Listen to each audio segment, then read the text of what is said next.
këto informacione e thejnë pak tabu në informatave, cilat faktikisht të rinë nuk arrimi i marë qoftë në institucionet shkollore. Doktor, penisi me një temë e cila po duket kogja shqetësuese. Adoleshantët dhe moshat e reja po marrin informacione rreth marrëdhënieve seksuale në rrjetet sociale, po pikërisht në TikTok.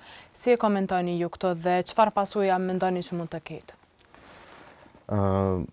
Sot, do të thonë, në botën digjitale, të rinjt kanë shumë qasje të lehtë, do të thonë, në rrjetet sociale. Pothuajse në të gjitha rrjetet sociale pa limit.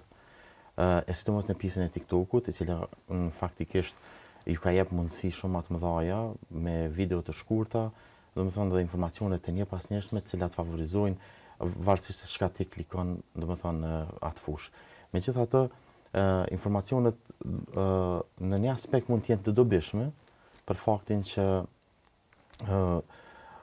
këto informacione e thejnë pak tabu në informatave, të cilat faktikisht të rinë nuk arrimi i marë qoftë në institucionet shkollore, arsimore, dhe sepse nuk ka lëndë të caktuar, domethënë për edukim seksual të rinjve. Andaj kjo mund të thejë tabun dhe marrë informacion. Megjithatë, e ka rrezikun e vet në anën tjetër, sepse këto informacione shumë shpesh mund të jenë edhe të pasakta, edhe mund të jenë edhe të një anshme për faktin që varësisht nga problematika ose shqetësimet që mund t'i kenë pas, dhanë informatat e njëanshme dhe ato mund të mirën si të bazume edhe si të faktume, domethënë nga të rinjt cilat nuk kanë informata të sakta.